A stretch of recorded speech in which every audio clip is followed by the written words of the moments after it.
महाभारत की जड़ है संपत्ति, दौलत, पैसा। आज रिश्ते जितने बढ़िया ऊपर से दिखते हैं, इतने बढ़िया रिश्ते हैं नहीं। अच्छा, रिश्ते अच्छे हो सकते हैं कब? जब सारे लोग अपना अपना स्वार्थ छोड़ दें, पर वो स्वार्थ छूटता नहीं है। पाप का बाप कौन है? पाप का बाप कौन? पाप का बाप है लोभ। क्या है? लोभ। जहां ज्यादा लोभ होता है वहां पाप प्रवेश कर जाता है। इसलिए साधु संत इस जंजाल में पड़ना नहीं चाहते, इसलिए अकेले रहते हैं। क्योंकि आप लोग पढ़ के देख तो रहे हो कितना सुखी। भाई भाई लड़ रहा है पैसे के लिए, बोलो हाँ। दोस्त दोस्त लड़ रहा है पैसे के लिए, बाप बेटा लड़ रहा है पैसे के लिए, बहन बहन लड़ रही है पैसे के लिए। संसार में क्या नहीं देखने को मिल रहा है। सब लोग मूल में परेशान हैं पैसे के लिए। लेकिन हम आपसे कहते हैं कि मीराबाई ने सारे पैसे और चांदी की दीवार को तोड़ा, मीरा ने घर छोड़ दिया, एक धनवान की बेटी ने गिरधर से नाता जोड़ लिया। चांदी की दीवार को तोड़ा, मीरा ने घर, एक धनवान की बेटी ने गिरधर से नाता। जगत से, दौलत से मन हटाया मीरा ने और भगवान में मन लगाया। इसलिए मीराबाई श्रेष्ठ है। हर नारी का आदर्श मीरा है। जगत में आए हो तो भगवान को पा लेना और मीरा के वचन याद कर लेना कि जगत में जितनी भी दौलत है सबकी यहीं रह जानी है। जो दौलत हम छोड़ रहे हैं वही संग जानी है। कौन सी दौलत? मीराबाई ने गाया, पायो जी मैंने राम रतन धन पायो। ये राम नाम की दौलत संग जाएगी, वो कोई कमा नहीं रहा है, और जो कमा रहे हो वो यहीं छूटना है। इसलिए जितना अधिक से अधिक भगवान का चिंतन कर सकते हो कर लेना, वही पूंजी संग चलेगी। बाकी इस धरती पे जितना भी है, जितना का तुम घमंड लिए घूम रहे हो, वो सबकी सब यहीं रहनी है और सबकी रहनी है। ये बात सबके लिए है। मैं भी इसमें हूं, इस बात के भीतर ही। मैं भी मरूंगा तो मेरे कफन में जेब ना होगा, एक रत्ती ना जाएगा मेरे साथ। आप भी मरोगे तो कफन में जेब ना होगा। लेकिन सारी लड़ाई झगड़े उस पैसे की ही है जिसे लेकर जाना ही नहीं। प्रभु तेरी माया तेरा खेल कैसा, जमाने को पागल बना दे ये पैसा। बताओ कितना घोर कलयुग आ गया। पैसे के लिए लोग रिश्ता तोड़ लेते हैं। हद होती है मूर्खता की। पैसा ही माई बाप बन गया। अब तो पैसे के आगे कुछ नहीं है। भाई भाई को पैसे के लिए मार डालता है, गोली मार देता है।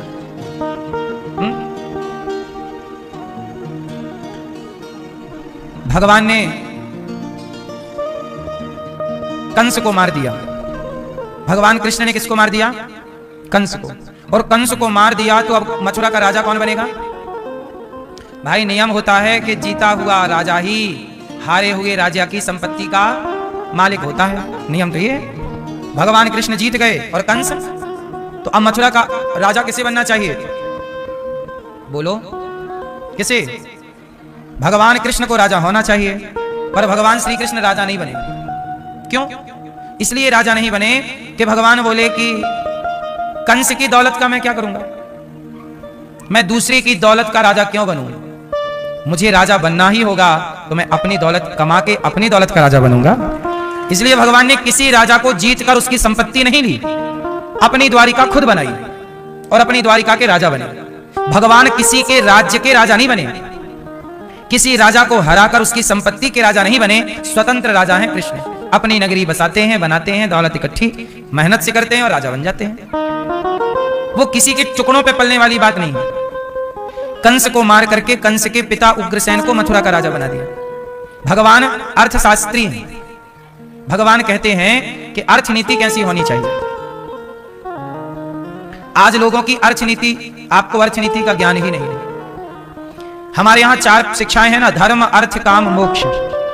हमारी मैया श्रीमती शकुंतला मैया जी ये धर्म की शिक्षा पा रही हैं। यहाँ पे आई, सबको लाई, खुद भी धर्म से जुड़ रही हैं, खुद भी भगवान से जुड़ रही हैं और पूरे परिवार को फोन लगा लगा के बुलाया, आओ तुम भी वृंदावन चलो, तुम भी चलो, आओ तुम भी कथा सुनो। सबको मैया ने, शकुंतला मैया ने सबको जोड़ दिया।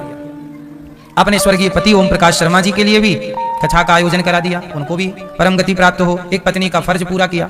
देखो एक बात बताएं, पति का फर्ज पत्नी का फर्ज पति पूरा कर लिया करो और पति का फर्ज पत्नी पूरा कर लिया करे। बच्चों से उम्मीद है कुछ नहीं है। अब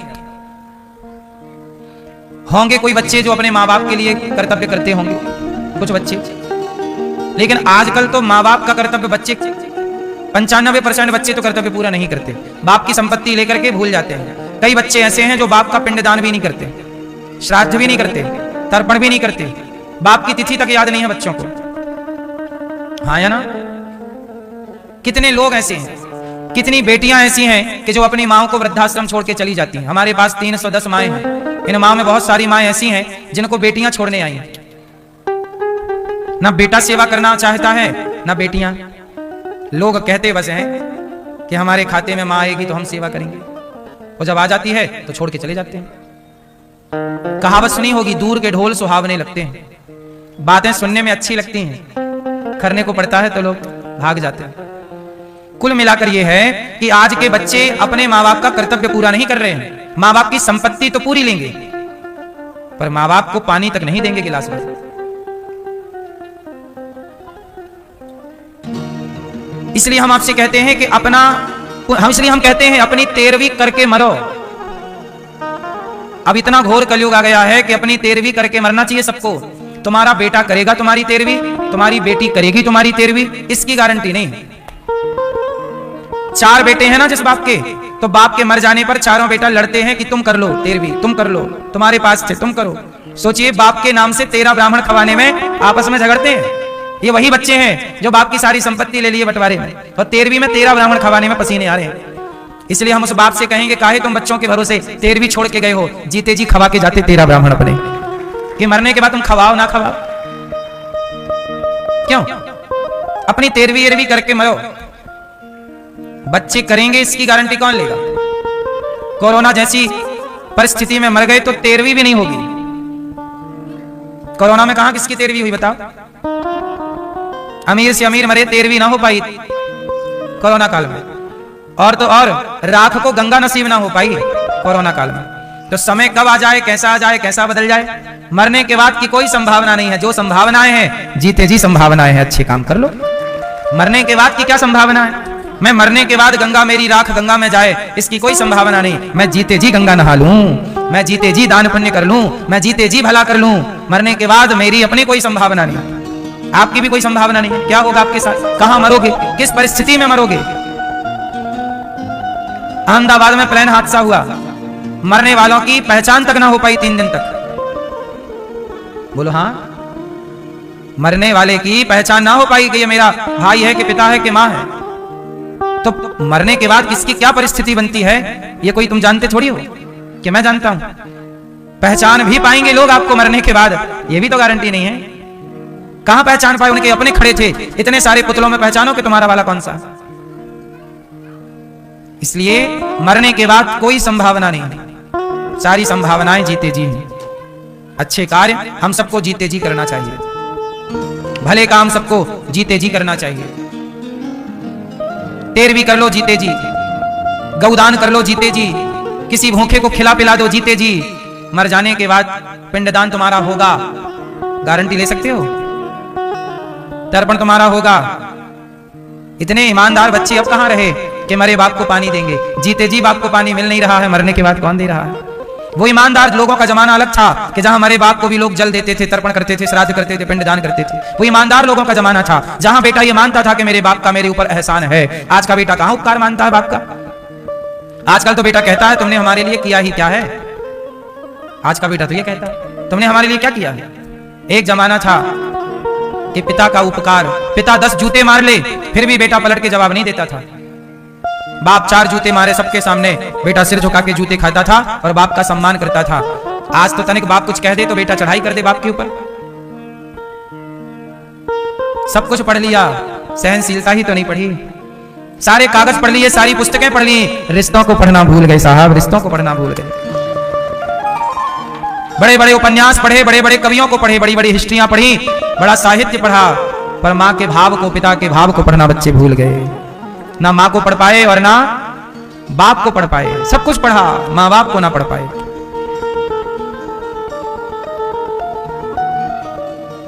अब हम लोग जिस जमाने में रह रहे हैं ये बेईमान जमाना है।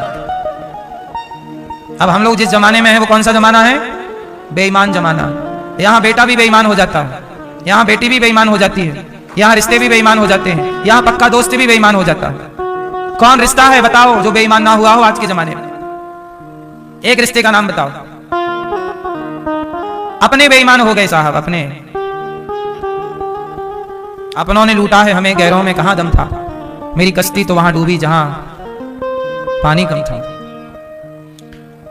इसलिए कहता हूं इस कलिकाल में केवल स्वार्थ की दुर्गंध है, नाला नाली में इतनी दुर्गंध नहीं है साहब। नाला नाली के पास तो फिर भी आदमी बैठ सकता है, नाला नाली में इतनी दुर्गंध नहीं है जितनी दुर्गंध लोगों के विचारों में है। हाँ या ना?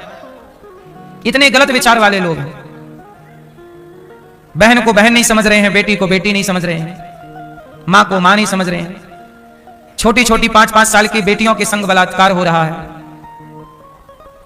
आज के 50 साल पहले किसी ने सुना होगा कि 5 साल की बच्ची के संग बलात्कार हुआ? आज के 100 साल पहले आपके पूर्वजों ने कभी सुना होगा कि 5 साल की लड़की के संग बलात्कार हुआ? बताइए। आज के 21वीं सदी में विकसित भारत में क्या यह भी विकास नहीं हो रहा है? नाला और नाले में इतनी दुर्गंध होगी जितनी ये विचारों की दुर्गंधता है? बताइए, क्या नाला नाली में इतनी दुर्गंध है? नहीं है। व्यक्ति विचारों से बड़ा और विचारों से छोटा होता है। किससे कहें, क्या शिकायत करें किससे? पहले के घर कच्चे थे साहब, रिश्ते बड़े पक्के थे। अब घर सबके पक्के हैं पर अंदर से रिश्ते सबके खोखले हैं। पहले लोग कच्चे घरों में रहते थे पर रिश्ते बड़े पक्के थे। पहले रिश्तों की कदर थी, पैसे की कदर नहीं थी। आज पैसे की कदर है, रिश्तों की कोई कदर। पहले बड़ों का सम्मान था, आज पैसे का सम्मान है। आने वाले और समय में ये दुनिया रहने लायक ना होगी। आने वाले टाइम में आज तो चलो लोग बकरा खाते हैं, आज के लोग क्या खाते हैं? बकरा। आज के लोग मुर्गा खाते हैं, मछली खाते हैं। देख लेना आने वाले 20, 25, 50 सालों में इंसान इंसान को ना खाने लग जाए तो कह देना। हाँ या ना? बकरा खा रहे हैं, मुर्गा खा रहे हैं। आने वाले टाइम में होटलों में मिला करेगा, भाई चलो उस होटल में चलो, वहां पुरुषों का मांस मिलता है, वहां स्त्रियों का मांस मिलता है, और लोग जाएंगे। आने वाले कलयुग में और क्या क्या होगा सब देखने को मिलेगा। कलयुग में ये आपकी भी गलती नहीं है, ये युग का धर्म है। इसलिए कहता हूं कि बारिश को आप रोक नहीं सकते पर छाता लगा के अपना बचाव कर सकते हैं। ऐसे युग के प्रभाव को आप रोक नहीं सकते पर भगवान की शरण ग्रहण करके आप लोग अपना अपना बचाव कर सकते हैं। अपना अपना बचते चलो, भगवान के आश्रित रहते चलो, वरना अब यहां दोष किसे दोगे आप? इस कलयुग में जिसे आप कहते हैं अदालत, जहां से न्याय की उम्मीद होती है वही न्याय करने वाला बिक जाता है। बोलो हाँ। जिससे उम्मीद है कि ये न्याय करेगा वही पैसे लेके बिक गया। ये बात सही है या गलत है? न्यायालय और न्यायकर्ता बिक जाते हैं कि नहीं? बोलो हाँ। कितने लोग हैं जो दोषी हैं पर बाहर घूम रहे हैं और जो निर्दोष हैं वो जेल के भीतर सजा काट रहे हैं। कलयुग है। इस कलिकाल में जो आप देखते जाओ सब कम है, आश्चर्य ना करना साहब, कलयुग है। क्या है? कलयुग है। भगवान श्री कृष्ण प्रकट हुए, देवकी मैया भगवान को देख रही हैं, वसुदेव जी लेकर जा रहे हैं। यशोदा मैया बड़े प्यार से लाला की आंखों में काजल लगा रही हैं। बड़े प्यार से मैया यशोदा बड़े भाव से मैया श्रृंगार कर रही हैं। अभी चल रही थी सेवा पूजा भगवान की कि पूतना मौसी आ गई। पूतना लोके बालघिनी राक्षसी रुधिरासना जिघांसया पहरे स्तनम दत्वाप सदगतिम। पूतना छोटे छोटे बच्चों को मारती और खून पी जाती। ऐसी पूतना भगवान कृष्ण को मारने चली। और जब भगवान पालने पे लेटे दूध पी रहे थे, मैया दूध पिलाई और पालने पे लिटा दिया और भगवान को लिटा करके चली गई। कन्हैया पांव का अंगूठा पकड़कर चूसने लग गए, पांव का अंगूठा पीने लग गए। पूतना मौसी आई, पूतना बड़ी सुंदरी बन करके आई। क्या बन करके आई? बड़ी सुंदर। भगवान ने पूतना को देखा और नेत्र बंद कर लिए, देखा ही नहीं पूतना को, आंखें बंद कर ली। भगवान कहते हैं कि पूतना देखने योग्य नहीं है, जबकि बड़ी सुंदर है। इतनी सुंदर है कि जो देखता देखता जा टुकुर टुकुर, इतनी सुंदर बनकर आई कि साक्षात लक्ष्मी जी, रूप रंग में कोई कमी नहीं, पूतना इतनी सुंदर। पर भगवान बोले कि ये देखने योग्य नहीं है, इसलिए मैंने आंखें बंद कर ली। भगवान ने आंखें क्यों बंद कर ली? क्योंकि पूतना बाहर से बड़ी सुंदर थी, पर भीतर पूतना के छल कपट भरा हुआ है। भगवान के लिए, बच्चों के लिए, अभी 5-6 दिन के हैं कन्हैया, और 6 दिन की कन्हैया को जहर पिलाने आ गया। क्या बिगाड़ा था कन्हैया ने तेरा? कुछ नहीं। आगे भगवान कहते हैं जो बाहर से बड़े सुंदर हैं पर भीतर से छल कपट भरा है, ऐसा को मैं तो कभी देखता भी नहीं हूं। भगवान ने नेत्र बंद कर लिए, मैं नहीं देखूंगा। मैं उन्हें देखता हूं जिनके मन में निर्मलता होती है। क्या होती है? क्या होती है? निर्मलता। निर्मल मन जन सो मोहि पावा, मोहि कपट छल छिद्र न भावा। भगवान को कौन लोग अच्छे लगते हैं? जिनके अंदर कोई छल कपट नहीं, जो बाहर से जैसे भीतर से, बाहर भीतर दोनों एक। अब आज का व्यक्ति कैसा? बाहर से कुछ, भीतर से कुछ। पूतना मौसी को देखा, बंद कर लिए नेत्र। आई पूतना, दूध पिलाने लगी। भगवान ने पूतना का दूध पिया। दूध पीने के बाद थोड़ा सा जहर था, पूतना जहर पिलाने लगी। भगवान ने जहर लाई थी ना, पूतना जहर पीने लगे भगवान। और जैसे ही जहर पिए, पूतना के प्राण भी पीने लगे हाथ, और प्राण पिए। चिल्लाई पूतना, बालक छोड़ दो, छोड़ दो। भगवान बोले मौसी जी, हम जल्दी से पकड़ते नहीं हैं, और पकड़ लें तो फिर कभी छोड़ते नहीं। भगवान पकड़ते हैं, छोड़ते नहीं। एक बार पकड़ लें तो फिर नहीं छोड़ते, लेकिन वो पकड़ते बड़ी देर से हैं। वो पकड़ते तब हैं जब निर्मलता हो। क्या होनी चाहिए? निर्मलता। निर्मल मन जन सो मोहि पावा, मोहि कपट छल छिद्र न भावा। क्या होनी चाहिए? निर्मलता, कोई छल कपट ना हो। आजकल का आदमी छल कपट से भरा है। भगवान ऐसे लोग, आजकल लोग दिन भर राम राम जप रहे हैं, लेकिन राम राम जप तो रहे हैं पर ईर्ष्या भरी पड़ी है, द्वेष भरा पड़ा है। उसका ऐसा बिगड़ जाए, उसका ऐसा हो जाए। तो तुम्हारे ईश्वर और हमारे भी 2 हाथ हैं। टाटा बिरला के कितने हाथ हैं? बिल गेट्स के कितने हाथ हैं? अडानी अंबानी के कितने हाथ हैं? और आप लोगों के भी 2। और आप लोग कहते हो वो बेईमानी किया होगा, पाप किया होगा, ये किया हो, तो तुम भी कर लो ना, तुम्हारे भी तो 2 हाथ हैं। किसी की निंदा करना आसान है, पर किसी की बराबरी करना कठिन है। इसलिए लोग बराबरी ना कर पाए तो निंदा करके मन को तसल्ली देते रहते हैं, लेकिन ये तरीका भी तो गलत है। हम कहते हैं ईश्वर ने आपको क्या नहीं दिया? एक खोपड़ी उनके पास, एक खोपड़ी आपके पास, 2 आंखें उनकी, 2 आंखें। ईश्वर की ओर से सबके शरीर में लगभग 7 किलो ब्लड है। क्यों भाई? शरीर में कितना खून होता है? आप कोई डॉक्टर वगैरह हो तो हमें बताओ, मैं ज्ञान नहीं। कितना ब्लड होता है शरीर में?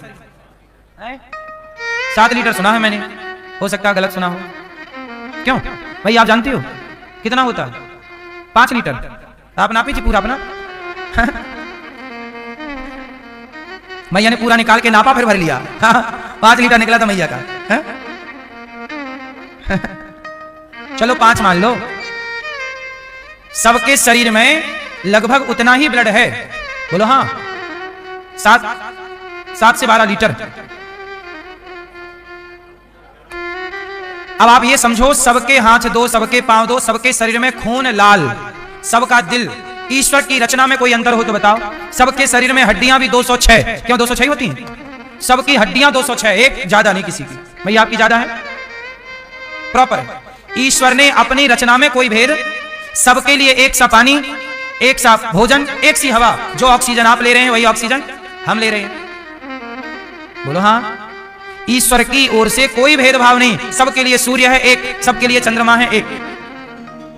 बोलो हाँ। सबके लिए पानी, सबके लिए भोजन की व्यवस्था एक, सबके लिए सवेरा होता है, सबके लिए दोपहर। सर्दी आई तो सबके लिए, गर्मी आई तो, बारिश आई तो।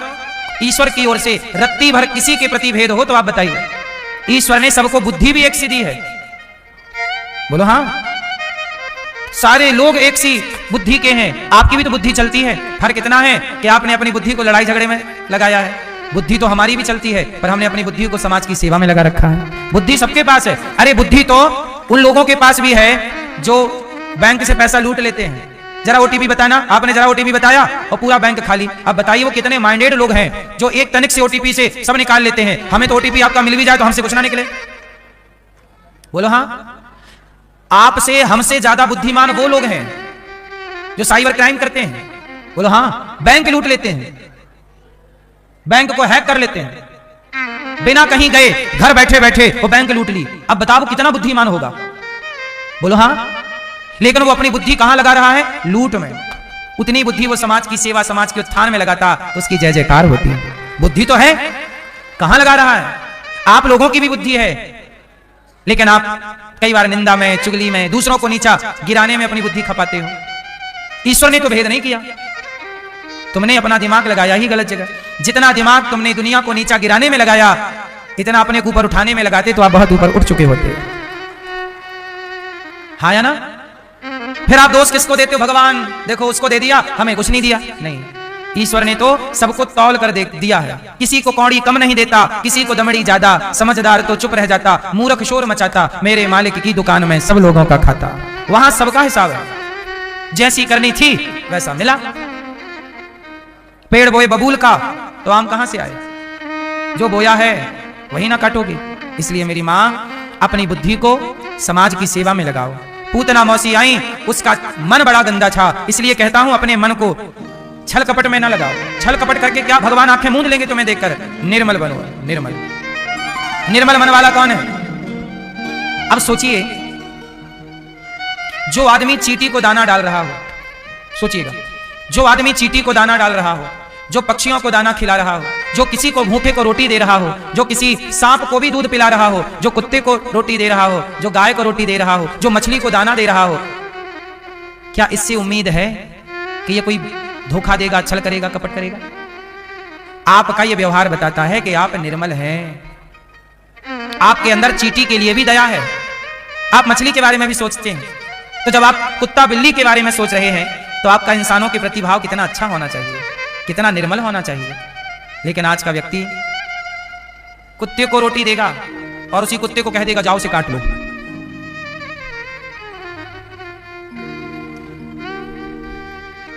आप लोगों से मेरी विनती है, दुनिया छल कर रही है, करने दो। कपट कर रही है, करने, आप ना करो। उम्मीद आपसे है, क्योंकि कथा आप सुन रहे हैं,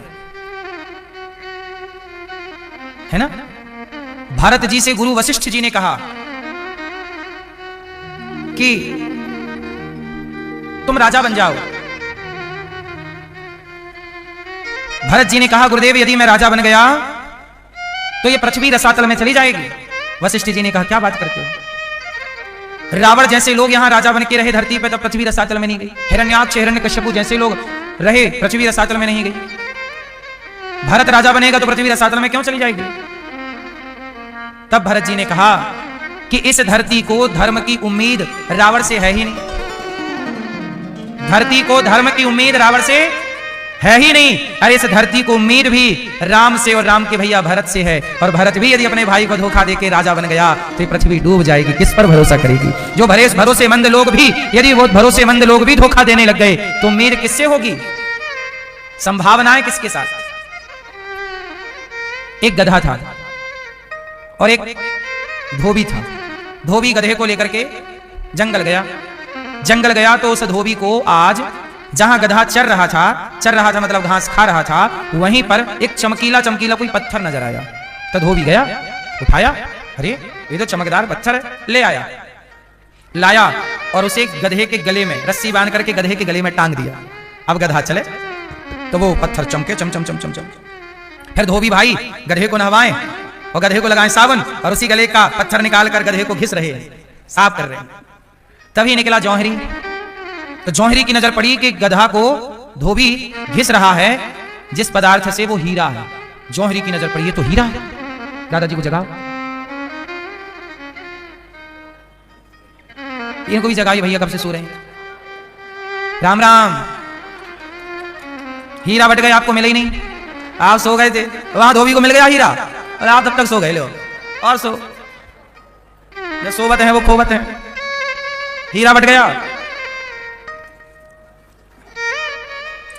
धोबी भाई साहब हीरा था उनके पास, जो जंगल में मिला वो क्या था? कौन पहचाना? जौहरी पहचान गया ये हीरा, और ये सामान्य नहीं, बड़ा अनमोल रत्न है। और धोबी उस हीरे से गधा साफ कर रहा था, गधे को नहला रहा था। अब जौहरी बोला कि यदि मैं बोल दिया कि ये हीरा है तो धोबी भाव बढ़ा देगा। तो चतुराई से बोला जौहरी ने, भाई ये पत्थर कितने का दिया? तो धोबी बोला, पत्थर? अरे ये जो तू हाथ में लिए घिस रहा है, ये पत्थर मुझे खरीदना है। धोबी बोला, पत्थर क्या खरीदने, इतने सारे पड़े उठा लो। नहीं नहीं, ये अच्छा है, मैं 5 रुपए दूंगा, दोगे? धोबी बोला, हे भगवान, पत्थर के 5 रुपए। धोबी ने मन में सोचा कि ये पागल है, पत्थर के 5 रुपया दे रहा, ऐसे पत्थर तो हमारे जंगल में ढेर पड़े हैं। धोबी ने तुरंत 5 रुपया लिए और दे दिया, क्योंकि धोबी को ज्ञान नहीं था कि ये 5 रुपए लिया। धोबी को लगा मैं दूसरा उठा लूंगा, पर हर चमकीला पत्थर हीरा थोड़ी, वहां और भी पत्थर चमकदार थे पर वो हीरे नहीं थे। लो भैया, धोबी चला गया जोर जोर से जंगल में, फिर उठाऊंगा शायद फिर 5 का बिक जाए। धोबी गया, जौहरी के पास आया हीरा, और जैसे ही जौहरी के पास आया तो वो हीरा टूट करके टुकड़े टुकड़े हो गया। और जब हीरा टूट करके टुकड़े टुकड़े हुआ तो जौहरी बोला, वाह, अभी गधे के गले में लटक रहे थे तब नहीं टूटे, गधे की पीठ साफ कर रहे थे तब नहीं टूटे, और मुझे जौहरी के पास आए टूट गया हीरा। तब टूटे हुए हीरे से आवाज आई, जौहरी, गधे के गले में मैं इसलिए था क्योंकि गधे को पता ही नहीं था कि मैं कौन हूं। गधे की पीठ इसलिए साफ कर रहा था क्योंकि धोबी जानता ही नहीं था कि मेरी कीमत कितनी है, क्या है।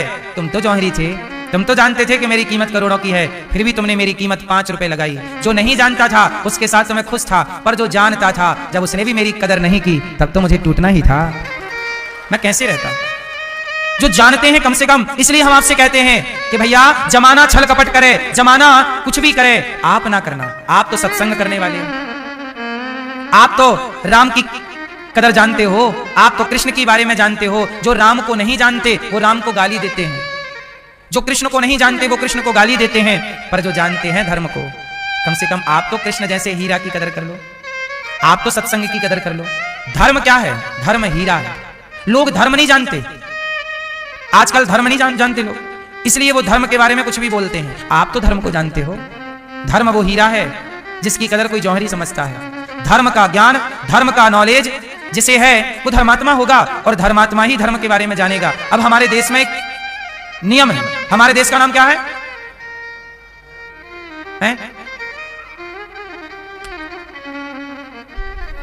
हमारे देश का नाम बना दिया है आजकल लोगों ने, क्या बना दिया जानते हो?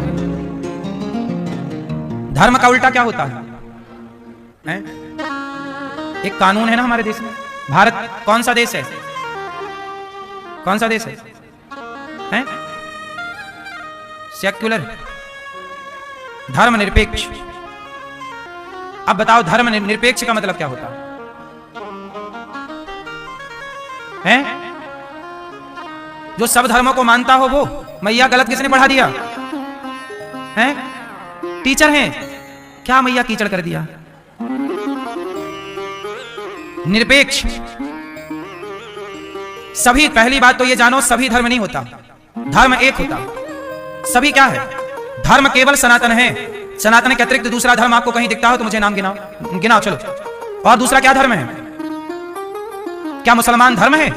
मुसलमान मजहब है। क्या ईसाई धर्म है? ईसाई पंथ है। ईसाई धर्म नहीं है, ईसाई वो क्या लिखते हैं? पंथ।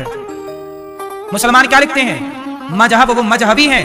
मुसलमान कभी अपने लिए धर्म का प्रयोग नहीं करता। धर्म तो वेद का शब्द है और धर्म सनातन का है, कोई दूसरा कैसे बोलेगा? सर्वधर्म नहीं होता, पहले तो ये सेंटेंस गलत है। धर्म एक है, सनातन, बाकी सब मजहब, पंथ, शाखाएं हैं। अब मैं आपको निरपेक्ष शब्द की बात करता हूं। सापेक्ष और निरपेक्ष दो चीजें हैं। सापेक्ष मतलब और निरपेक्ष मतलब। अब बताओ, राम धर्म सापेक्ष है कि धर्म निरपेक्ष है? राम मैया धर्म सापेक्ष है कि धर्म निरपेक्ष है?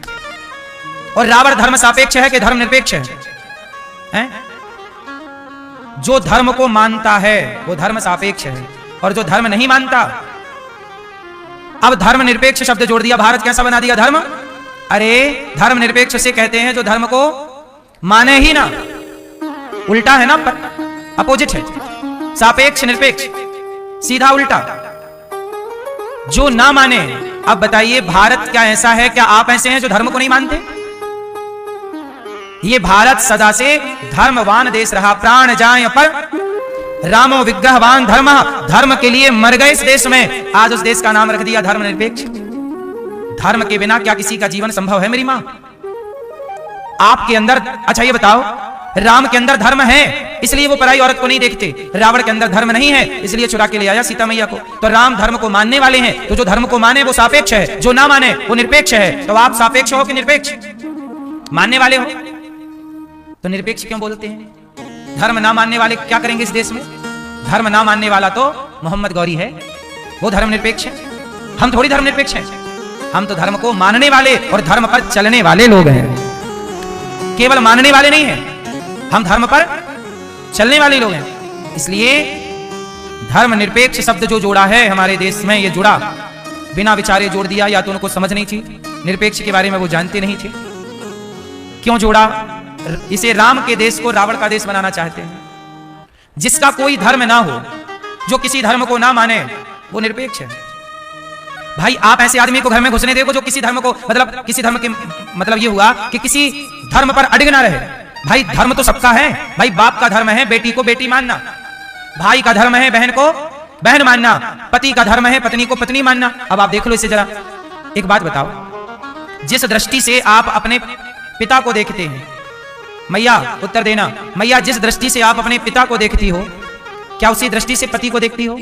या जिस दृष्टि से पति को देखती हो, क्या उसी नजरिए से पिता को देखती हो? क्या पिता और पति को देखने का नजरिया एक है कि अलग अलग है?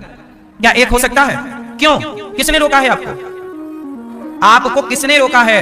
पिता को अलग देखना है और पति को अलग, किसने रोका? धर्म ने। ये जो रोकने वाला है, टोकने वाला है, यही धर्म है जो आपको मर्यादा में रखता है कि ये पिता है इसके साथ कैसा व्यवहार, और ये पति है इसके साथ कैसा, ये पुत्र है इसके साथ। यदि ये धर्म ना होता तो देख लो ना, कुत्तों में धर्म नहीं होता, इसलिए कुत्ते जिस मां से पैदा होते हैं उसी मां से संबंध बनाने लग जाते हैं जवान होके। बकरा को देखिएगा, बकरा जिस मां से पैदा होगा, जिस बकरी से जवान होके उसी बकरी के साथ संबंध बनाने लग जाएगा, क्योंकि जानवर के अंदर धर्म नहीं होता। और हम इंसान हैं, हम इंसान इसलिए सुंदर हैं क्योंकि हमारे यहाँ सुंदर सा एक धर्म है, और उस धर्म की सुंदर सी व्यवस्था है, जिस व्यवस्था में बंधकर हम सबको रहना होता है। इसलिए ये भारत धर्मवान देश है, यहाँ धर्म चलता है। लेकिन आज राजनेता कहते हैं कि नहीं जी अब धर्म की कोई जरूरत नहीं। अब धर्म के नाम से लोग क्या क्या बातें करने लग जाते हैं। धर्म का मतलब केवल सनातन धर्म ही नहीं, बल्कि आपके अंदर जो दृष्टि है पिता को देखने की, मां को देखने की, बहन को, वह देखने का नजरिया भी धर्म है, सुनने का नजरिया भी धर्म है, खाना भी क्या है धर्म। क्या खाऊं क्या ना खाऊं, क्या देखूं क्या ना देखूं, आपको मैं देख रहा हूं, आपको मैं मां के रूप में देखूं ये धर्म है, बहन के रूप में देखूं ये धर्म है, बेटी के रूप में देखूं ये धर्म है, गलत दृष्टि से देखूं ये पाप है। हमारे यहां तो देखना भी धर्म है। बोलो हाँ, हमारे यहां देखने का नजरिया है। बड़ी लड़की है, बड़ी उम्र में है कोई तो मां बराबर की है, बहन छोटी है, बेटी बड़ा है तो पिता बराबर का है, तो भाई छोटा है तो पुत्र, ये दृष्टि से देखना है तब तो धर्म है। और यदि इससे चूक गई नजर तो अधर्म है। इस धर्म की बेड़ियों में बंधा हुआ भारत है, और आज ये धर्म की जंजीरें, धर्म की बेड़ियां लोग तोड़ना चाहते हैं और आजाद होना चाहते हैं। आपको आजादी चाहिए? बोलो, धर्म की बेड़ियों से आजादी चाहिए क्या? किस किस को आजादी चाहिए धर्म की बेड़ियों से? आजादी चाहिए? कुछ लोग हाथ उठा रहे हैं कि हमें आजादी चाहिए। आजाद सुअर है साहब, उसके कोई धर्म की बेड़ी नहीं पड़ी, तो सुअर बनना है इंसान से। धर्म की बेड़ियां सीता मां बंधी हैं, किससे? धर्म से। राम बंधे हैं, किससे? धर्म से। राम कहते हैं प्राण जाए पर धर्म न जाए।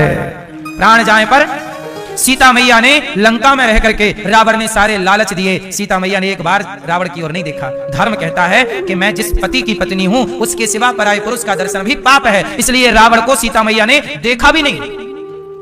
रावण चुरा के ले गया, वो सीता मैया ने रावण को देखा भी नहीं। जब सीता मैया बात करती ना रावण से तो तिनका उठा लेती और तिनके की तरफ देख के रावण से बात करती। तृणधरी ओट कहत वै देहि सुमरि अवधिपति परम स्नेह। तिनका धर्म तो बड़ी चीज है ना मेरी मां। आजकल लोग धर्म का पालन ही नहीं कर पाते, इसलिए कहता हूं प्राण तो आज हैं कल नहीं ही रहेंगे, पर धर्म सदा। हमारे देश में धर्म के लिए मर गए। गुरु गोविंद सिंह जी के 2 बच्चों को तलवार की नोक रखी गर्दन में, और गुरु गोविंद सिंह जी के दोनों बच्चों को मुगलों ने कहा धर्म छोड़ दो, अपना सनातन धर्म छोड़ दो वरना मार डालूंगा। उन बच्चों ने, छोटे छोटे बच्चों ने कहा मार डालो, तब जिंदा दीवार में चुनवा दिया था, जिंदा छोटे छोटे बच्चों को। लेकिन वो धर्म नहीं छोड़े। छावा देखा आपने? छावा को चमड़ी नोच ली, उसकी नाखून ऐसे निकाल लिए, जीभ काट ली, इतना सताया, कष्ट दिया, टुकड़े टुकड़े कर दिए शरीर के। बोला था धर्म परिवर्तन कर लो, छोड़ देंगे तुम्हें। बोले ना, धर्म छोड़कर जी कर क्या करेंगे। स्वधर्मे निधनम श्रेयः पर धर्मो भयावह। अपने धर्म में रह के मर जाना श्रेष्ठ है, पर अपने धर्म का त्याग करना श्रेष्ठ नहीं। धर्म छोड़कर तुम्हारे लिए जिएंगे भी तो और कितना जिएंगे, 10 साल 20 साल, हम आज ही मर जाएंगे, पर धर्म छोड़कर नहीं, धर्म में रहकर मरेंगे। दशरथ जी ने वचन दिया था कैकेयी मां को कि तुम्हें 2 वरदान दूंगा, 2 वचन दूंगा, मांग लो। कैकेयी ने मांग लिए कि राम को वनवास दो। दशरथ जी बोले मैं मर जाऊंगा। दशरथ जी चाहते तो कह देते कि मैं ये वचन नहीं देता, तुम कुछ और मांग लो। नहीं देता मैं क्या कर लेती कैकेयी मां, पर नहीं, वचन दिया है ना, धर्म है। उस समय तो कोई कैमरा नहीं था, कोई सेटअप नहीं था, कमरे के अंदर की बातें थी, पत्नी से बातें थी। दशरथ जी बोल देते कि नहीं देता मैं तुम्हें 2 वचन 2 वरदान, क्या कर लेती कैकेयी। लेकिन नहीं, दशरथ जी ये जानते थे कि इस कमरे के भीतर भी कोई ना सुन रहा हो, पर भगवान तो यहां भी सुन रहे हैं। धर्म की रक्षा इंसानों के लिए नहीं, धर्म की रक्षा भगवान के लिए, क्योंकि कोई देखे ना देखे वो तो देख रहा है। हम आपके लिए क्या बोलें, आप देखो ना देखो। आजकल तो आदमी सवेरे कुछ बोलता है, शाम को कुछ बोलने लग जाता है। बोलो हाँ। लेकिन धन्य है दशरथ जी जिन्होंने पूरी जिंदगी में एक बार भी झूठ नहीं बोला। धन्य है राम जी जिन्होंने पूरी जिंदगी में कार्यकाल में एक बार भी असत्य नहीं बोला, वो पूरी जिंदगी जी ली। और हम लोग एक दिन में 10-20 झूठ बोल लेते हैं और फिर कहते हैं कि बड़ा कष्ट है, बड़े दुखी हैं, बड़े परेशान हैं। इसलिए मेरी मां, धर्म की बेड़ियों में बंध के रहिएगा। पतंग धागे से बंधी है तो आकाश में लहराती है। बोलो हाँ। यदि वो धागे से कट जाए तो पतंग कितनी भी ऊंची हो नीचे गिर जाती है कि नहीं। जैसे पतंग एक धागे से जुड़ी है और वो आकाश में है, ऐसे जो धर्म से जुड़ा रहता है वो आकाश में गगन चूमता है, ऊंचाइयों को पाता है। और जो धर्म की डोरी छोड़ देता है वो कितना भी ऊंचा हो। रावण इतना ऊंचा था, रावण इतना बड़ा था, इतना महान था, लेकिन रावण किसी का आदर्श ना बन पाया।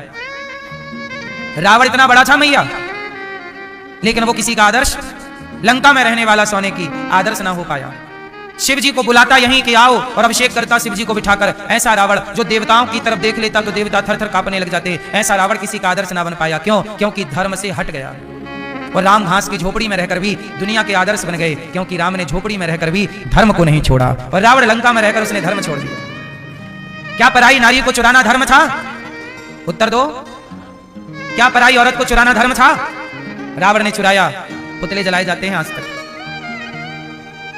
इसलिए समाज के आदर्श राम बने हैं, रावण नहीं। हम नहीं रहेंगे एक दिन, आप नहीं रहोगे, लेकिन आपके ना रहने पर भी आप अपने बच्चों के आदर्श तो रहोगे कि नहीं। इसलिए हर पिता ऐसा काम करे, हर माँ ऐसा काम करना मेरी माँ, कि तुम किसी के आदर्श बन ना पाओ पर अपने बच्चों के आदर्श तो बनो। तुम्हारा बच्चा तुमसे सीखे कि देखो मेरे पिता ऐसे थे, मेरी माँ ऐसी थी। यदि तुम ही गलत कर गए तो तुम्हारे बच्चे किससे सीखेंगे? अपने बच्चों के तो आदर्श बनवा। बच्चों की आदर्श माँ। शिवाजी की आदर्श कौन है? शिवाजी की आदर्श उनकी मां जीजाबाई। छोटी सी उम्र में मां ने शिवाजी को खेल खेल में पाठ पढ़ा दिया और युद्ध जीतने की शिक्षाएं दे दी। मां ने। मां जीजाबाई भी एक वीरांगना है, एक छत्राणी है, और वो युद्ध कला जानती है। और मां ने अपने बच्चे को बचपन में 14 साल की उम्र में पहला युद्ध जीता शिवाजी ने। 14 साल का बच्चा, वो बच्चा जो आपका 14 साल का बच्चा कपड़ा पहनना नहीं जानता, तब युद्ध जीत लिया। ऐसे इतिहास में नाम आ जाता है, बिना कुछ किए जय जयकार नहीं होती। बिना कुछ किए जय जयकार नहीं होती, और कोशिश करने वालों की कभी हार नहीं होती। कुछ करोगे नहीं तो जानेगा कौन? अब आप चाहते हो कि हमें सब जाने, पर आप कुछ करते नहीं, खटिया तोड़ते रहते हैं। लोग जाने इसके लिए कुछ करना पड़ेगा ना आपको। आदर्श बनना पड़ेगा, समाज का आईना बनना पड़ेगा। क्या बनना पड़ेगा? दर्पण, आईना। लोग आपसे सीखें। मैं आपसे पूछता हूं, आप शराब पी रहे हैं, माना कि शराब पी रहे हैं, लोग आपसे क्या सीखेंगे? आप सिगरेट पी रहे हैं, लोग आपसे क्या सीखेंगे? आप दिन भर पत्ते खेल रहे हैं, ताश खेल रहे हैं, लोग क्या सीखेंगे? अरे और की तो छोड़ो, तुमसे तुम्हारा बेटा क्या सीखेगा? जब तुम अपने बेटे को कुछ ना सिखा पाए तो तुम इस धरती पे केवल बोझ ही तो हो। अरे आप यदि आदर्श ना बन पाए अपने बच्चों के तो आप बोझ ही तो हैं धरती के। बोझ ना बनो। ये माता है ना, भारत माता। ये भारत माता ने तुम्हें चावल दिया, गेहूं दिया, अनाज दिया, पानी दी, हवा दी। इस भारत माँ का थोड़ा तो ऋण चुका लो ना साहब। नहीं चुकाओगे? ये भारत माता हमारी किस किस की माता है? भारत माता, माँ भारती माता है ना। इस माता से ही ना तुम पानी पीते हो। ये माता ही तुम्हें पानी देती है, ये माता ही तुम्हें अन्न देती है, ये माता ही तुम्हें फल देती है। बोलो हाँ। और तुमने इस माता को क्या दिया? केवल इसके ऊपर मलमूत्र त्यागा है तुमने। बदले में क्या दिया? कितना मां भारती का तुमने गौरव सम्मान बढ़ाया है, कितने आदर्श बने। शराब पी के पड़े हो गंदी नाली में, इससे मां भारती का सम्मान बढ़ेगा?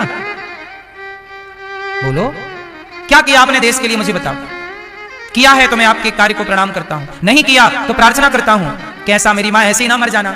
आए हो कुछ अच्छा करके चलो, चलो कुछ अच्छा करते हैं इस देश के लिए, इस वतन के लिए, इस राष्ट्र के लिए। हमारा भी योगदान इस राष्ट्र में हो। क्या योगदान है? कम से कम आप समाज के आदर्श बन जाओ, यही आपका योगदान। लोग आपसे सीखें, हाँ या ना? झांसी की रानी आदर्श है। उसने तो अपने जीते जी भारत मां के लिए लड़ी और मर गई, और मर के भी समाज को सिखा गई कि कब तक भागते रहोगे, लड़ो। इसलिए मेरी मां, इस देश के लिए कम से कम मैं आपसे एक छोटी सी भीख मांगू। आप कितने लोग भारत मां की सेवा करना चाहते हैं? मैं एक सरल तरीका बताता हूं सेवा का, जो करना चाहें वो हाथ उठाएं। यदि आप मां भारत मां की सेवा करना चाहते हैं तो बस इतना करो कि भारत में जो सनातनी है, ब्राह्मण क्षत्रिय वैश्य शूद्र, ऊंच नीच का भेदभाव छोड़कर सारे सनातनियों को बस गले लगाना सीख लो। यह भी भारत मां की सेवा हो जाएगी कि तुम भेदभाव की दीवारों को तोड़ दो, ऊंच नीच की दीवारों को तोड़ दो और सबको गले लगाओ। राह में आए जो दीन दुखी, सबको गले से, क्या बड़ा क्या छोटा। गौरी, मैं ये बात केवल कह नहीं रहा हूं, गौरी गोपाल में अखंड भोजन चल रहा है। कोई भी आता है, किसी की जात धर्म नहीं पूछी जाती, सबका पेट भर सम्मान किया जाता है, सेवा की जाती है। ये बात केवल मैं वाणी से बोल नहीं रहा, पहले मैं कर रहा हूं, फिर आपको समझा रहा हूं। गौरी गोपाल आश्रम में 310 वृद्ध माएं हैं। कोई मां ब्राह्मण मां है, कोई मां क्षत्रिय मां है, कोई मां वैश्य मां है, कोई मां शूद्र मां है। मैं सब माओं के पांव दबाता हूं और किसी मां से आज तक मैंने जात नहीं पूछी कि मां तुम्हारी जात क्या है, वो सबके पांव दबाता हूं। कोई भेद नहीं है यहां पे। आपने देखा होगा, देखो आश्रम में जितनी व्यवस्थाएं सेवाएं, कोई भेद नहीं है। कोई भी आओ, सब घूमो, सब देखो, किसी के लिए कोई दरवाजा नहीं, कोई ब्लॉक नहीं। कोई गौरी गोपाल में सामने देखो, कोई दरवाजा ही नहीं है। कोई भी आओ, रात के आओ, पूरे दुनिया घूम लेना, बिना दरवाजे का घर कहां मिलेगा? इतना बड़ा आश्रम गौरी गोपाल बिना दरवाजे का है, क्योंकि कोई कभी भी आए, देखो अपनी आंखों से घूमो, कोई दरवाजा, फ्रंट में कोई दरवाजा है, देखो आप ऊपर से नीचे आए, कोई दरवाजा मिला? यहां बैठे हैं, कोई दरवाजा नहीं। ऊपर जाइए भगवान के मंदिर में, कोई दरवाजा नहीं।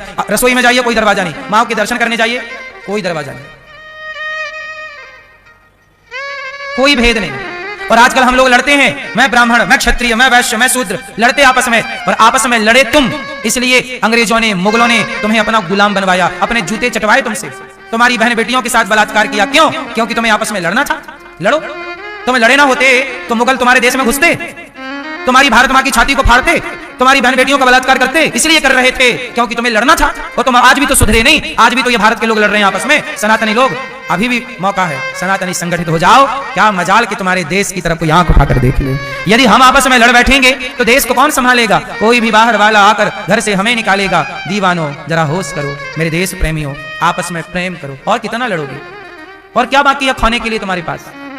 खो चुके हो भारत का एक टुकड़ा पाकिस्तान, खो चुके हो भारत का एक टुकड़ा बांग्लादेश, खो चुके हो भारत का एक टुकड़ा श्रीलंका, खो चुके हो भारत का एक अफगानिस्तान, टुकड़ा भारत का। और कितना गवाओगे? वर्तमान में तुम खो चुके हो केरल, और क्या गवाना चाहते हो? कितने टुकड़े करोगे अपनी भारत मां के? और कितने टुकड़े करोगे? रोना रही होगी ये भारत मां। ये भारत मां के बारे में भी तो सोचो जरा। ये मां है हम सबकी, ये माटी जिस जननी जन्म भूमश्चा स्वर्गादपि गरियसी। ये भारत मां की माटी। जब राम अयोध्या से गए तो कुछ लेकर ना गए साथ में, पर अयोध्या की माटी लेकर के गए थे। राम 14 साल वनवास, जब उन्हें अयोध्या की याद आती थी तो अपनी माटी का दर्शन कर लिया करते थे। ये माटी का प्रेम है, ये प्रेम सिखा रहे हैं राम। लेकिन आज यहाँ भारत माता की माटी से प्रेम नहीं है। हम लोग माटी खाए हैं बचपन में, खाए हैं तो प्यार करते हैं। आज के बच्चे तो माटी खाते ही नहीं, मिलती ही नहीं उनको खाने को, इसलिए प्यार नहीं है, मोहब्बत नहीं करते माटी से। हम तो माटी का स्वाद जानते हैं साहब, माटी का ऋण चुकाना जानते हैं, माटी का ऋण चुकाना जानते हैं, इसलिए सेवा कर रहे हैं। माटी से सब ले लेके भागना होता तो भाग जाते।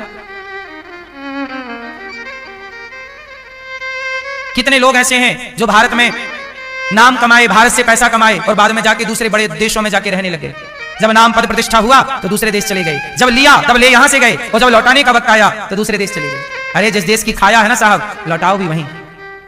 नहीं लौटाना चाहिए? आप बताओ, लौटाओ ना। तो इस भारत मां के लिए कुछ करो ना। यही करो कि तुम सनातनी संगठित रहो। तुम्हारे गांव में कोई, जंगल में कोई कोल भील समाज के लोग हों, कोई आदिवासी लोग हों, जंगल के लोग हों, सनातनी है, उनकी बेटी का विवाह करा दिया करो। उनको पैसे की जरूरत हो, आटे की जरूरत हो, रोटी की जरूरत, सपोर्ट किया करो। जितना अधिक से अधिक हो सकेगा तुम्हारी बेटी के विवाह में दान दक्षिणा दी जाएगी, बारातियों के भोजन की व्यवस्था की जाएगी, और बहन को जितना अधिक से अधिक दे सकते हैं दिया जाएगा। यदि हम नहीं करेंगे तो कोई क्रिश्चियन आके थोड़ा सा 2-5 हजार का सहयोग दिया और वो बदल लिया। तो जब दूसरा हमारे अपने भाई को ले जा सकता है तो हम अपने भाई को अपने पास क्यों नहीं रख सकते? वो आदिवासी हमारा ही तो भाई है, वो मोची भाई हमारा ही तो भाई है, कोई हमसे अलग थोड़ी है, सनातन का ही तो हिस्सा है वो भी। ये जातवाद ने बड़ा नुकसान पहुंचाया। जातियां अच्छी हैं व्यवस्था के लिए, ये जातियां बनी क्यों थी? व्यवस्था के लिए। जातियां क्या है? ब्राह्मण एक जाति है, ये व्यवस्था है। क्या व्यवस्था? ब्राह्मण वेद पढ़ेगा, वेद पढ़ाएगा, क्षत्रिय तलवार चलाएगा, वैश्य व्यापार करके अर्थव्यवस्था मजबूत करेगा, शूद्र सबके साथ खड़ा होगा कंधे से कंधा मिलाकर। अब देखो ना, तलवार चलाएगा क्षत्रिय पर तलवार बनाएगा लोहार, तलवार क्षत्रिय चलाएगा पर तलवार बनाता कौन है? लोहार। लोहार को काम मिला तलवार बनाने का। घड़े का पानी सब पिएंगे पर घड़ा बनाएगा कौन? कुम्हार। लोहार कुम्हार। जूता सबको चाहिए, बनाएगा कौन? मोची। पलंग कुर्सी कौन बनाएगा? बढ़ई। बोलो हाँ। कपड़ा कौन धोएगा? धोबी। पानी कौन भरेगा? केवट। सब समाज के काम बटे हैं और ये व्यवस्था है, ये लड़ने के लिए नहीं है। कोई बड़ा नहीं, कोई छोटा नहीं। केवल सनातन की खूबसूरती देखिए। सनातन इतना बड़ा था, आपके घर में बेटी का विवाह करते हो ना तो आपको व्यवस्थाएं बांटनी पड़ती हैं कि भैया सब्जी का काम तुम संभालना, बारातियों के भोजन की व्यवस्था तुम संभालना, बारातियों के पानी की व्यवस्था तुम संभालना, यहाँ की साफ सफाई की व्यवस्था। क्या एक व्यक्ति सारा काम कर सकता है? काम बांटना पड़ेगा। इस हॉस्पिटल में काम बटा होता है। हॉस्पिटल में एक नर्स होती है, एक डॉक्टर होता है। डॉक्टर के आने के पहले नर्स वहां का स्टाफ पूरी ऑपरेशन की तैयारी करता है। ऐसा नहीं कि डॉक्टर आएगा तब वो कैंची ढूंढेगा कहां रखी है। बोलो हाँ। और वहां पर हॉस्पिटल में साफ सफाई की व्यवस्था अलग किसी के हाथ में दी गई है। बोलो हाँ। भाई बिना व्यवस्था के एक हॉस्पिटल नहीं चलता, तो बिना व्यवस्था के भारत देश कैसे चलता? इसलिए हमारे पूर्वजों ने ब्राह्मण क्षत्रिय वैश्य शूद्र के रूप में एक व्यवस्था की स्थापना की। ये जातियां व्यवस्था के लिए है, आपस में लड़ने के लिए नहीं कि तुम लड़ो, मैं यादव, मैं गुज्जर, मैं जाट, मैं ब्राह्मण, मैं क्षत्रिय। काय बात की तुम लड़ाई पाल रखे हो? तुम सब एक बाप की संतान हो। ब्राह्मणों से मुखमासीत बाहु राजन्यः कृतः उरु तदस्य जदवैश्यः पदभ्यां शूद्रो अजायत। भगवान के मुख से ब्राह्मण हुआ, भगवान की भुजा से क्षत्रिय हुआ, भगवान की जंघा से वैश्य हुआ, भगवान के चरण से शूद्र हुआ। बोलो हाँ। शूद्र कहां से हुआ? चरण से। अच्छा एक बात बताओ, गंगा मैया कहां से प्रकट हुई? बोलो। भगवान के चरण से गंगा मैया प्रकट हुई है।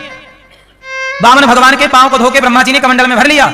भगवान के चरण पदी है, चरण धोमन है ये गंगा मैया, भगवान का चरणामृत है। बोलो हाँ। जब भगवान के चरण से निकली गंगा पवित्र है तो भगवान के चरण से निकला शूद्र अपवित्र कैसे हो सकता है?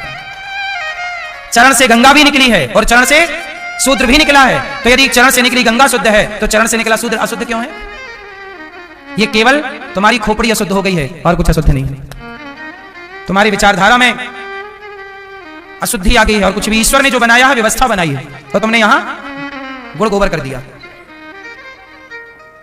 आपस में लड़के मर गए, लड़ो। आपस में लड़के मरोगे तो अंग्रेजों का क्या बिगड़ रहा? फिर आ जाएंगे, फिर तुम्हें गुलाम बनाएंगे। मुगलों का क्या बिगड़ रहा? फिर गुलाम बनना है तो लड़ो। जहां सुमति तहां संपत्ति नाना, जहां कुमति तहां विपत्ति निदाना। एक बात बताओ, जब बच्चा पैदा होता था 50 साल पहले, तब हॉस्पिटल में नहीं होता था, तब कौन आता था डिलीवरी कराने? हैं? एक ताई आया करती थी, वो शूद्र समाज से हुआ करती थी और वही नरा काटा करती थी। वो कहते हैं जब तक ताई बच्चे को साफ ना करे, पैंट फट जाता था पूरा, चड्डी दिखती थी, वही पहनते थे। एक कपड़ा था, कहीं रिश्ते आने जाना हो वही फटा कपड़ा पहन के जाते थे। कपड़े नहीं थे पहनने को, ठीक से रोटियां नहीं थी, बारिश होती थी तो घर के सारे बर्तन बिजी हो जाते थे कि यहाँ पानी टपक रहा है, यहाँ पानी टपक रहा है, यहाँ पानी टपक रहा है। ऐसी परिस्थिति में जीवन गुजारा है। हम जानते हैं कि अभाव क्या होता है, हम जानते हैं कि एक दाने की कीमत क्या होती है। अब तो तुम्हें मिला है तुम्हारे बाप का, तुम्हें कदर नहीं है रोटियों की, तुम्हें कदर नहीं है कपड़ों की। हम जानते हैं साहब के कपड़े की कीमत क्या होती है। हमने गुजारा है टाइम को, हमने भीख मांगी है। जब हम जाते थे लोगों के घर भीख मांगने, लोग चावल देते थे और चावल देते समय कोई गिर जाता था ना, मैं जमीन से चावल समेटा करता था। मैं खुद इस बात का गवाह हूं। और जिनके घर भीख मांगने जाता था, आज भी मेरे गांव में वो घर हैं जिन घरों में हम भीख मांगने जाया करते थे। इस परिस्थिति को हमने देखा है, इस गरीबी से हम गुजरे हैं। इसलिए उस गरीबी में जब अपमान होता है ना, तब हम चुप रहते हैं, कुछ बोलते नहीं। क्या अपमान हमारा ना हुआ होगा? क्या लोगों ने अपमान ना किया होगा? लेकिन नहीं, उन बातों को हम कभी याद नहीं करते। कोई बात नहीं, लेकिन अपमान तो होता ही है ना मेरी माँ। मैं किसको कहूँ? गरीब का अपमान होता है। मेरा भी अपमान किया लोगों ने। देखो भिखारी आ गया, देखो भीख मांग रहा है। चड्डी हमारी दिखती थी, पैंट था नहीं, तो लोग सोचिए कि मुझे याद है मैं 12-13 साल का जब हो गया, तब तक मैं चड्डी ही पहन के गांव में घूमता था। पैंट नहीं था ना मेरे पास। मेरी एक मौसी थी, वो शहर में रहा करती थी, तो वो मौसी कभी मेरा एक भाई है, मौसी का लड़का, वो मेरे से बड़ा है, तो उसके उतारे हुए कपड़े जब वो रिजेक्ट कर देता था तो मौसी आती थी तो वो कपड़े भर के ले आती थी झोले में। अन्नू देख तेरे लिए कपड़े लाई हूं। मैं वो कपड़े देख के खुश हो जाता था, मौसी आई कपड़े। फिर मैं पूछता मौसी अगली बार कब आओगी, क्योंकि जब आओगी तो कपड़े, तो वो भी उतारे हुए कपड़े ले आती थी। तो कुछ दिन वो चलते थे क्योंकि वो भी रिजेक्ट ही थे, फिर भी हम उसे शौक से पहनते। वो पहन के कहीं जाया कर, देखो हमारे पास भी कपड़े। परिस्थितियां सबकी बनती बिगड़ती रहती है, लेकिन हमने कभी ईश्वर से शिकायत नहीं की कि प्रभु ये दिन है। नहीं, तब भी खुश थे। हाँ गरीब थे। सोचिए हमारे घर में टीवी नहीं थी, हम दूसरों के घर टीवी देखने जाते थे। तो होता है अभाव, तो अभाव है। खुद का घर नहीं था, दूसरों के घर में हम रहा करते थे। उन्होंने अपने घर से निकाल दिया। फिर हमारे पिताजी ने एक छोटा सा घर बनवाया उसमें रहे। आज भी गांव में हमारे यहाँ वही घर है पुराना, हम लोग अभी उसी में रहे, बड़े भैया हमारे उसी में रहते हैं। गांव जाते हैं तो हम लोग उसी में रहते हैं, एक छोटा सा घर है। तो जीवन में गांव हमारा है मध्य प्रदेश, जबलपुर जिला, सिहोरा के पास रेउंझा गांव है वहां। तो गरीबी क्या होती है ये हमसे बड़ी आप लोग नहीं जानते। आप लोगों ने गरीबी पुस्तकों में पढ़ी होगी, हमने गरीबी जी कर देखी है साहब। हमने हर, आप बता तो रहे हैं कि हमारी उम्र 35 साल है अभी, लेकिन आपने 70 साल की उम्र वाले का भी जो अनुभव होगा उससे ज्यादा अनुभव हमने इस उम्र में सब कुछ देख लिया है। अच्छा बुरा हानि लाभ सब कुछ देखा। इसलिए हम केवल लिखी बातें नहीं बताते, जो अनुभव है वो समझाते रहते हैं कि भाई ठीक से चलो, आज पैसे आए हैं घमंड ना करो, ये पैसे आए हैं तुम्हारे बाप की बफौती नहीं है, समय बदलते देर नहीं लगती। हमने अच्छे अच्छों के समय को बदलते देखा है। जिनके पास सब कुछ था आज उनके पास कुछ नहीं है, और जिनके पास कुछ नहीं था भगवान ने आज उनको सब कुछ दे रखा है। तो समय का चक्र है, इसलिए कब किसका समय बदले, इसलिए आप ईमानदारी से चलते रहो, धर्म का आचरण करते रहो, भगवान पे भरोसा रखिए। देने वाला वही है, देनहार कोई और है, भेजत है दिन रैन, देनहार कोई और है। इसलिए किसी से मत मांगो, मांगना है तो भगवान से। दाता एक राम, भिखारी सारी दुनिया, राम एक देवता, पुजारी सारी दुनिया, देनहार भगवान है। किसी के आगे रोने से बेहतर है भगवान के आगे रोया जाए, किसी के आगे कहने से बेहतर है। लोग तो सुन के इठलाते हैं, कहते हैं ना, अपने अपने घरन का दुख ना कहियो रोई, सुन इठले हैं लोग सब बांट न ले हैं कोई। अपना दुख दर्द किसी को ना कहो, दुनिया इठलाती है, मजे लेती है। हर वक्त जीवन में आता है और गुजारना पड़ता है, और रोते रोते नहीं हंसते हंसते गुजारना है। सीता मैया थोड़ी जानती थी कि हमें कुल्हाड़ी लेके जंगल में लकड़ी काटने जाना पड़ सकता है, लेकिन जाना पड़ा।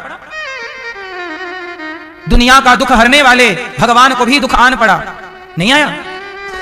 हाँ हाँ,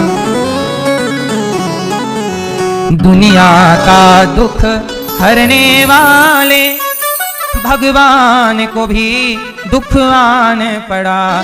दुनिया का दुख हरने वाले भगवान को भी दुख आन पड़ा। भगवान को भी दुख आया। जग को रोशन करने वाले, जग को रोशन करने वाले को काली रात में भी उन्हें आना पड़ा। दुनिया के दुख हरने वाले भगवान को भी दुख आने, इसलिए दुखों से घबराइएगा मत।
बंदी ग्रह में, जन्म लिया बंदी ग्रह में, तो तुरंत ही गोकुल जाना पड़ा। जन्म लिया बंदी ग्रह में, तो तुरंत ही गोकुल जाना पड़ा। दुनिया के दुख हरने वाले भगवान को भी दुख आने पड़ा। दुनिया के दुख हरने वाले भगवान को भी दुख आने पड़ा।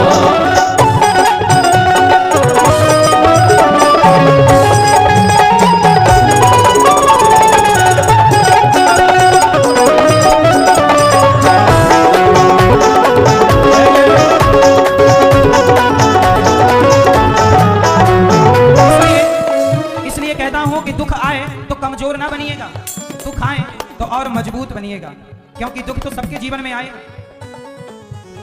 ये 14 लोक के स्वामी हैं, यह 14 लोक के स्वामी है, ये 14 लोक के स्वामी हैं, ये 14 लोक के स्वामी है, घट घट के अंतर यामी हैं, घट घट के अंतर्यामी है, सुंदर महलों को छोड़ सभी, सुंदर महलों को छोड़ सभी, इन्हें जन्म जेल में लेना पड़ा। सुंदर महलों को छोड़ सभी, इन्हें जन्म जेल में लेना पड़ा। दुनिया का दुख हरने वाले भगवान को भी दुख यार पड़ा, दुनिया के दुख हरने वाले भगवान को भी दुख यार पड़ा।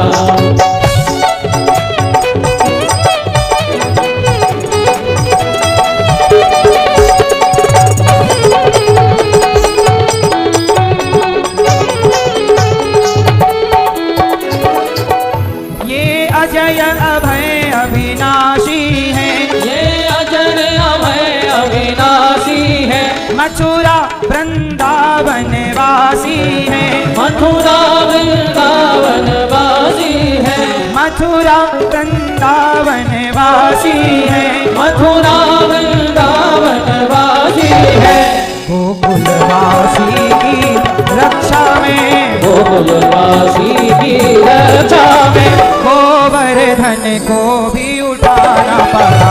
गोकुलवासी की रक्षा में, गोवर्धन को भी उठाना पड़ा।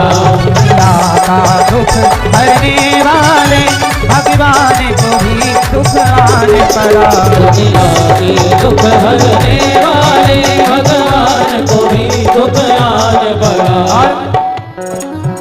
सारी दुनिया के दाता है, सारी दुनिया के दाता है, और स्वर्ग नरक के राजा है, और स्वर्ग नरक के राजा है, राजा होकर भी धरती पर, राजा होकर भी धरती पर, अवतार लेके इन्हें आना पड़ा।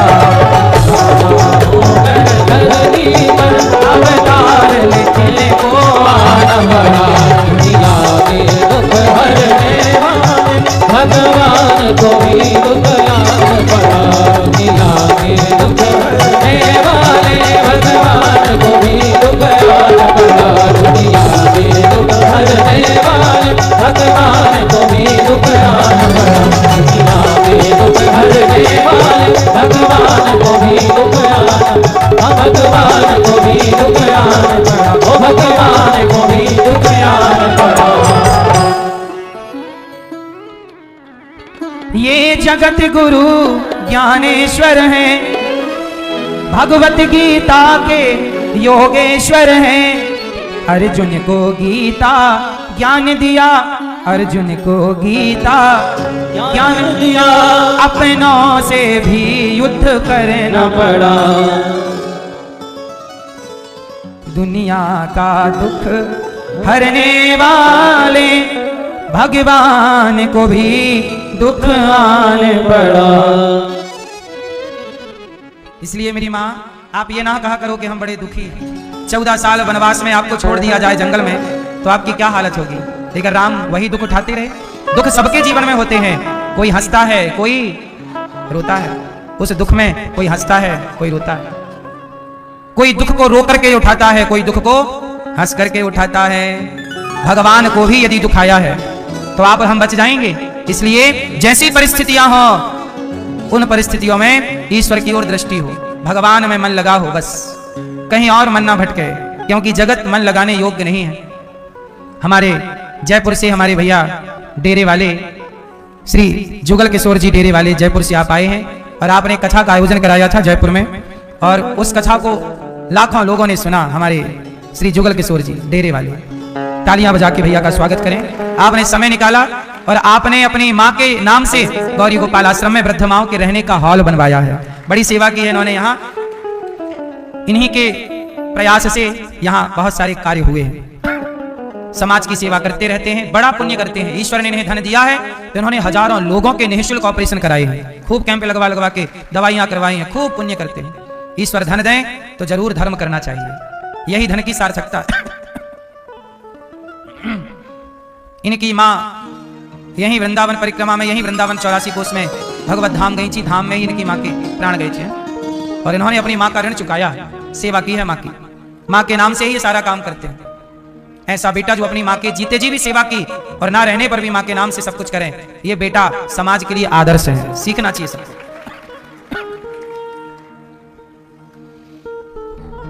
माँ बाप क्या होते हैं ये जानने वाले ही जानते हैं।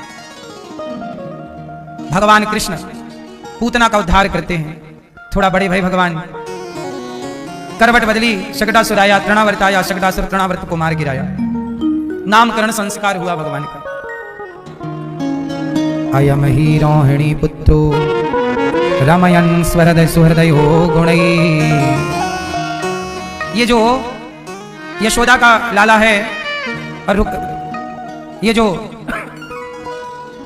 रोहिणी जी का पुत्र है, नामकरण संस्कार किया। नाम यशोदा आपकी गोद में रोहिणी का बेटा है, नाम होगा राम, लोग कहेंगे बलराम, और इनका नाम होगा कृष्ण, कर सती थी कृष्णा।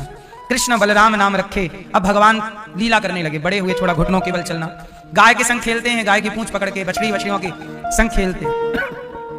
भगवान का बचपन भी गायों के संग बीता है और आजकल के लोग कुत्तों के साथ अपना बचपन व्यतीत करते हैं।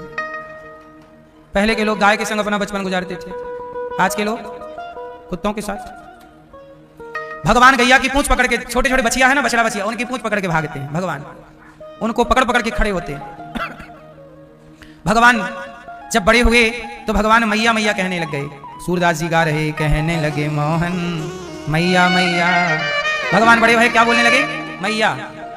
पितानंद सो बाबा बाबा, पितानंद सो बाबा बाबा, हलधर सो भैया भैया, कहने लगे मोहन मैया मैया।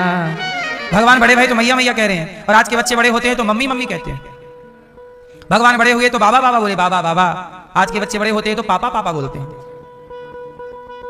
पापा नहीं, पिताजी होता है, बाबा होता है, मम्मी नहीं होता, माँ होता है, मैया होता है। मम्मी शब्द गलत है कि सही है? मम्मी मम्मी है, जिंदा को माँ कहते हैं, मरी को मम्मी कहते हैं। वो मरी को मम्मी कहते हैं, मम्मी होती है ना मम्मी, वो मम्मी से मम्मी हो गया अपभ्रंश। पापा मतलब क्या होता है? पाप, पाप को पापा कहते हैं। पापा शब्द कई जगह आया संस्कृत में, गीता में और पुराणों में। पापा, जहां पापा आया वहां पाप के लिए प्रयोग है। पिता होता है भाई, पापा नहीं होता। पापा मतलब पाप। और आजकल लोग कह सिखाते हैं बेटा पापा कहो, पापा कहो। हद होती है भाई, पापा नहीं, पिताजी। मैया बाबा भगवान कह रहे। थोड़ा बड़े भाई भगवान गोपियों के घर जाते, ग्वाल वालों की टीम बनाते और माखन चोरी कर करके खाते। अच्छा, भगवान माखन चोरी क्यों करते हैं?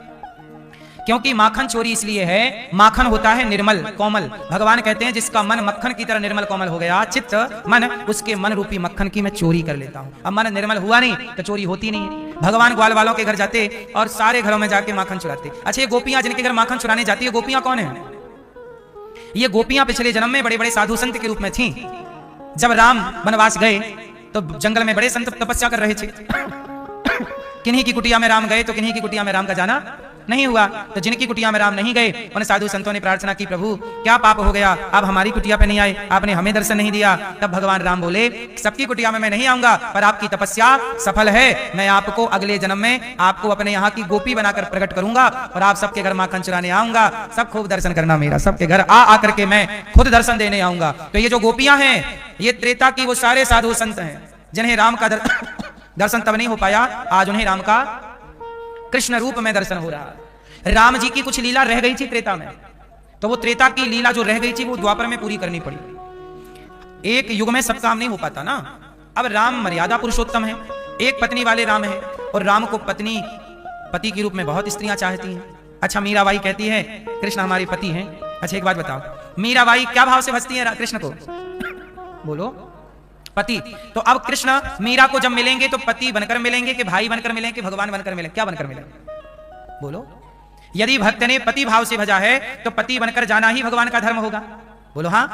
ऐसे ही भगवान के भक्तों ने, किसी ने पति भाव से भजा, तो जिसने पति भाव से भजा राम को, तो राम तो सबसे तब विवाह कर नहीं सकते, तब वो कृष्ण बनकर आए, और तब भगवान कृष्ण ने उनसे विवाह किया जो तब प्रभु को पति भाव से भजती थी। इसलिए भगवान के 16,001 विवाह हुए, इसलिए इतने सारे विवाह हुए, क्योंकि सबकी कामना पूरी करनी है।